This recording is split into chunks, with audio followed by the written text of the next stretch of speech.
इस खबर के मायनों को समझिए। अमेरिकी राष्ट्रपति डोनाल्ड ट्रंप के लिए इससे करारा झटका नहीं हो सकता था और इसने कहीं ना कहीं सवाल खड़े कर दिए हैं भारत और अमेरिका के बीच में हुए व्यापार समझौते पर भी। अमेरिकी सुप्रीम कोर्ट ने ट्रंप के टैरिफ वाले कदम को पूरी तरह से अवैध, पूरी तरह से नाजायज ठहराया है, यानी कि ट्रंप के लिए एक करारा झटका। अब कांग्रेस कह रही है कि जो राहुल गांधी ने कहा था वो बिल्कुल सही है, थोड़ी देर इंतजार कर लेते। मगर कहीं ना कहीं भारतीय जनता पार्टी सरकार को ब्लैकमेल करके ट्रंप ने व्यापार समझौते पर हस्ताक्षर करवाए, जिसके अंतर्गत अब भारत 18% टैरिफ दे रहा है।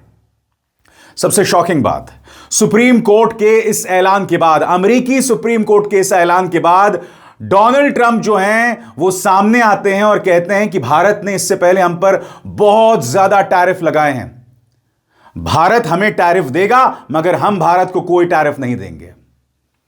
यानी कि सुप्रीम कोर्ट के फैसले के बाद भी ट्रंप जो हैं वो भारत को अपमानित कर रहे हैं, मगर यहां की सरकार पूरी तरह से खामोश है। पूरा मामला क्या है मैं आपको बहुत ही सरल अंदाज में समझाने वाला हूं। बहुत जरूरी हो जाता है इस मामले को समझना। सबसे पहले मैं आपके सामने पेश कर रहा हूं कि सुप्रीम कोर्ट के इस फैसले के मायने क्या हैं, इसका महत्व क्या है, गौर फरमाया जाए। यह पहली बार है जब अमेरिकी सुप्रीम कोर्ट ने ट्रंप के दूसरे कार्यकाल की किसी नीति को निर्णायक रूप से रद्द कर दिया है। अन्य क्षेत्रों में अदालत के कंजर्वेटिव बहुमत ने अब तक ट्रंप को कार्यकारी शक्तियों के व्यापक उपयोग की छूट दी थी, लेकिन इस बार सुप्रीम कोर्ट में 6 जजों के बहुमत, 3 कंजर्वेटिव और 3 लिबरल ने कहा है कि बिना कांग्रेस की स्पष्ट अनुमति के इतने व्यापक टैरिफ लागू कर ट्रंप ने सीमा लांघी है। अदालत ने ट्रंप के इस तर्क को खारिज कर दिया कि 1977 का कानून international emergency economic powers act अप्रत्यक्ष रूप से टैरिफ की अनुमति देता है। जस्टिस रॉबर्ट्स ने कहा, राष्ट्रपति जिस अधिकार का दावा कर रहे हैं वो किसी भी पैमाने पर सीमा से बाहर का था। चीफ जस्टिस ने अपने फैसले में लिखा, अगर कांग्रेस टैरिफ लगाने जैसी असाधारण शक्ति देना चाहती तो वो उसे स्पष्ट रूप से कर सकती थी। उन्होंने यह भी लिखा कि ट्रंप प्रशासन के कानूनी तर्कों को स्वीकार करना व्यापार नीति पर कार्यपालिका और विधायिका के लंबे सहयोग को समाप्त कर राष्ट्रपति को अनियंत्रित ताकत देना है। यानी कि सुप्रीम कोर्ट ने कहीं ना कहीं ट्रंप की असीमित शक्तियों पर सवाल उठाया है। अब जाहिर सी बात है ट्रंप इससे बौखला गए हैं, वो इस कदर बौखला गए हैं कि वो सुप्रीम कोर्ट पर प्रहार कर रहे हैं, नंबर 1। नंबर 2, उन्होंने 10% और टैरिफ लगा दी। यहां सही सुना आपने, सुप्रीम कोर्ट के ऐलान के बाद दुनिया भर पे उन्होंने 10% टैरिफ लगा दिया। सबसे पहले मैं आपको बतलाना चाहता हूं राष्ट्रपति ट्रंप ने सुप्रीम कोर्ट के इस फैसले के बारे में क्या कहा, गौर फरमाएं। ट्रंप ने एक प्रेस कॉन्फ्रेंस के फैसले को भयानक और हास्यास्पद बताया और कहा कि वो अदालत के कुछ सदस्यों से शर्मिंदा हैं। उन्होंने कहा कि यह फैसला गलत है, लेकिन इससे फर्क नहीं पड़ता क्योंकि हमारे पास बहुत शक्तिशाली विकल्प हैं। सबसे बड़ी बात, इस ऐलान के बाद ट्रंप ने एक बार फिर कहा कि भारत हमें टैरिफ देगा और हम भारत को कोई टैरिफ नहीं देंगे। मैं फिर समझना चाहता हूं इस सरकार की ऐसी क्या मजबूरी है कि वो खामोश है। सुनिए डोनाल्ड ट्रंप एक बार फिर सुप्रीम कोर्ट के इस क्रांतिकारी फैसले के बाद भारत को किस तरह से अपमानित करते हैं, सुना जाए। On the trade deal, which is the framework which is to be signed with India sometime soon, will that stand now? And on the decision, changes. Nothing changes. No, nothing changes. They'll be paying tariffs, and we will not be paying tariffs. Our deal with India is they pay tariffs. This is a reversal from what it used to be, as you know. India, and I think Prime Minister Modi is a great gentleman, a great man, actually, but he was much smarter than the people that he was against. In terms of the United States, he was ripping us off in India. So we made a deal with India, and it's a fair deal now, and we are not paying tariffs to them, and they are paying tariffs.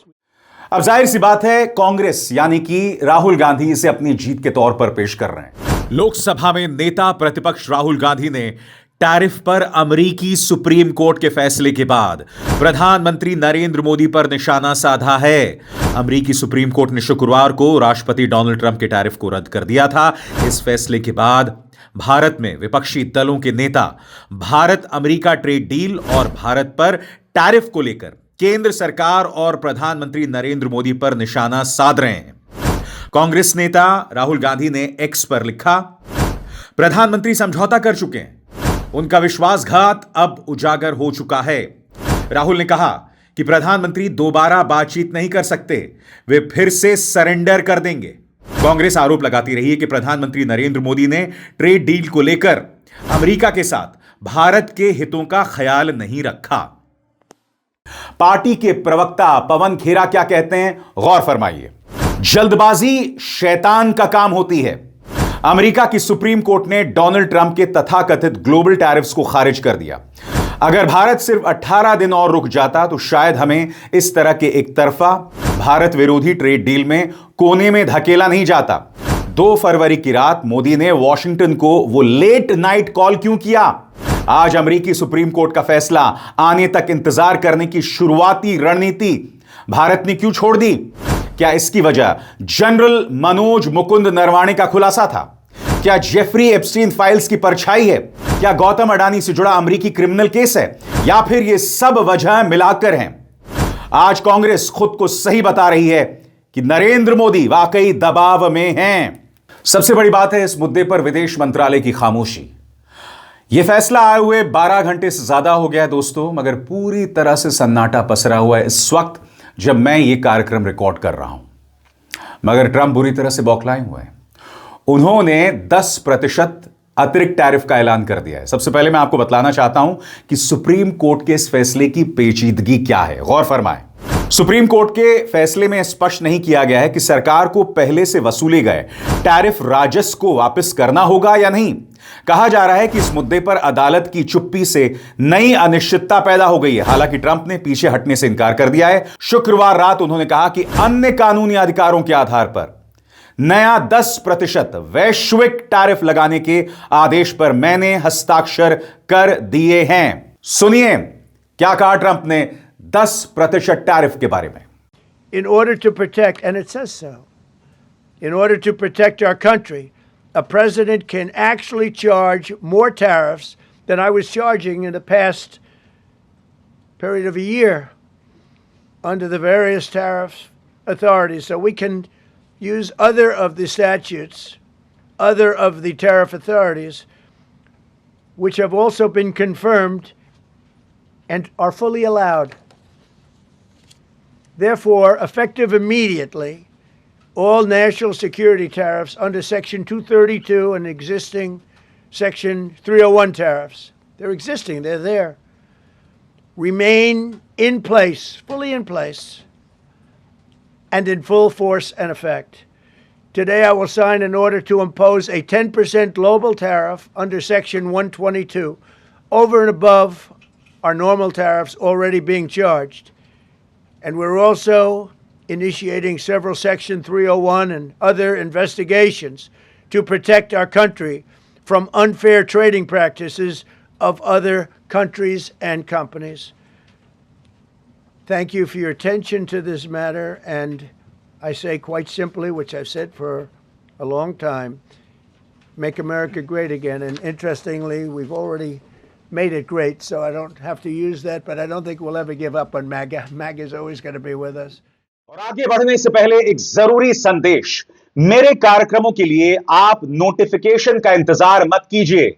मेरे channel में जाइए और खुद जाकर कार्यक्रम देखिए और रहिए अपडेटेड। सबसे बड़ी बात, हमें इस बात पर गौर करना पड़ेगा कि भारत को लेकर ट्रंप का क्या रवैया है। आपने सुना इस प्रेस कॉन्फ्रेंस में, यानी सुप्रीम कोर्ट के इस फैसले के बाद डोनाल्ड ट्रंप ने कहा कि भारत पर टैरिफ बदस्तूर जारी रहेगा।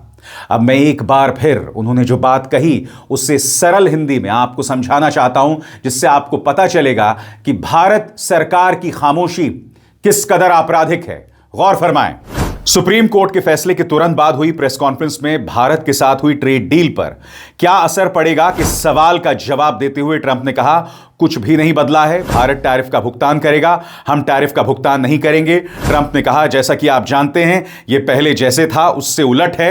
यानी ट्रंप कह रहे थे कि पहले अमेरिका टैरिफ देता था, अब भारत टैरिफ देगा। ट्रंप ने भारत के प्रधानमंत्री नरेंद्र मोदी के बारे में कहा कि वो बहुत अच्छे हैं, लेकिन हमसे ज्यादा चार्ज कर रहे थे। ट्रंप ने कहा, हमने भारत के साथ एक समझौता किया और अब ये एक निष्पक्ष समझौता है। हम उन्हें टैरिफ का भुगतान नहीं कर रहे हैं, अब भारत टैरिफ का भुगतान कर रहा है। हमने मामला पलट दिया है। भारत और अमेरिका में हुई ट्रेड डील की शर्तों के तहत अमेरिका में आने वाले भारतीय सामान पर टैरिफ दर 50% से घटाकर 18% कर दी गई है। और याद कीजिएगा दोस्तों, इससे भारतीय जनता पार्टी एक बहुत बड़ी जीत बता रही थी और राहुल गांधी ने इस मुद्दे पर बार बार हमला किया है कि किस तरह से हमारे किसानों के खिलाफ है, किस तरह से हमारे छोटे व्यापारियों के खिलाफ है। और राहुल गांधी लगातार यह मुद्दा रखते रहे। सुनिए उन्होंने क्या कहा था कुछ दिनों पहले। नमस्कार। कल मैंने कहा कि जो किसान है वो हिंदुस्तान की नींव है, फाउंडेशन है, और फूड सिक्योरिटी के लिए कांग्रेस पार्टी और हिंदुस्तान लड़ी थी। नरेंद्र मोदी जी ने हमारी फूड सिक्योरिटी, हमारे किसानों को धोखा दिया है। यूएस के साथ डील करके उन्होंने कपास के किसानों को, सोया के किसानों को, सेब के किसानों को, फल के किसानों को बेच दिया है। हिंदुस्तान की कृषि मार्केट पर सालों से विदेश के लोग कब्जा मारने की कोशिश कर रहे हैं। नरेंद्र मोदी जी ने उनके लिए दरवाजा खोला है। ये सच्चाई है, वो भी जानते हैं, मैं भी जानता हूं। क्यों खोला है? क्योंकि उन पे गले पर चोट लगा रखा है। डोनाल्ड ट्रंप ने नरेंद्र मोदी की लगाम पकड़ी हुई। मक्का, कपास, सोयाबीन और फल, ये शुरुआत है। नरेंद्र मोदी पूरी कृषि मार्केट के दरवाजे खोलेंगे अपने मित्रों के लिए, अदानी अंबानी जैसे लोगों के लिए, विदेशी ताकतों के लिए। भारत के किसान और पूरा देश जानता है कि नरेंद्र मोदी किसान विरोधी है। वो अपने मित्रों की मदद करता है। पहले भी वो काले कानून लाए थे, अब उन्होंने विदेशी ताकतों के लिए दरवाजा खोल दिया है। अमेरिका के जो किसान हैं, उनके बड़े बड़े खेत होते हैं, हजारों एकड़ के खेत होते हैं, पूरा मैकेनाइज्ड है और उनको सरकार सब्सिडी देती है। आप जानते हो कि हमारे किसानों के खेत छोटे होते हैं, सही एमएसपी नहीं मिलती है और मैकेनाइजेशन का तो नाम ही नहीं। नरेंद्र मोदी जी ने देश को बेच दिया है, किसानों को बेच दिया है। आप मेरे ऊपर केस डालो, गाली दो, जो भी आपको करना है करो, प्रिविलेज मोशन डालना है वो डाल दो, कोई फर्क नहीं पड़ता। मैंने पार्लियामेंट हाउस में सच्चाई बोली है। आपको सच्चाई अच्छी नहीं लगे वो दूसरी बात है, देश सच्चाई को समझता है। आप कुछ भी करना है कर लो, मैं किसानों के साथ खड़ा हूं, 1 इंच पीछे नहीं हटूं। कांग्रेस प्रेसिडेंट खारगे जी, मैं और पूरी कांग्रेस पार्टी, हमारे सब कार्यकर्ता किसानों के साथ खड़े हैं। ये अन्याय हम नहीं होने। धन्यवाद। कांग्रेस का यह सवाल जायज है कि क्या यह सरकार 18 दिन नहीं रुक सकती थी। साफ तौर पर दिख रहा है दोस्तों कि ट्रंप अब सुप्रीम कोर्ट को गाली दे रहे हैं, यानी कि विनाश काले विपरीत बुद्धि। हर गुजरते दिन के साथ ट्रंप अपने ही सरकार की संस्थाओं को या तो कमजोर करने की कोशिश कर रहे हैं या उन्हें गाली दे रहे हैं। मेरे इन शब्दों पर गौर कीजिए, यह ट्रंप के खात्मे की उल्टी गिनती है। मैं इससे पहले भी आपको कह चुका हूं, यह व्यक्ति, यह शख्स हर गुजरते दिन के साथ अपने देश को बदनाम कर रहा है, अंतर्राष्ट्रीय तौर पर भटकाने के लिए। कभी ईरान पर धमकी की बात करता है, कभी कुछ कभी कुछ। और यह ना अमेरिका के लिए सही है और ना ट्रंप के लिए। अब देखना यह है कि ट्रंप अमेरिका को कितनी गहराई तक ले जाते हैं, कितनी गहराई में जाकर दफन करते हैं, क्योंकि इसकी नीतियों के चलते अमेरिका न सिर्फ कमजोर पड़ रहा है, नुकसान पहुंच रहा है, बल्कि बर्बादी के रास्ते पर चल रहा है। चल नहीं, दौड़ रहा है। अभिसार शर्मा को दीजिए इजाजत। नमस्कार।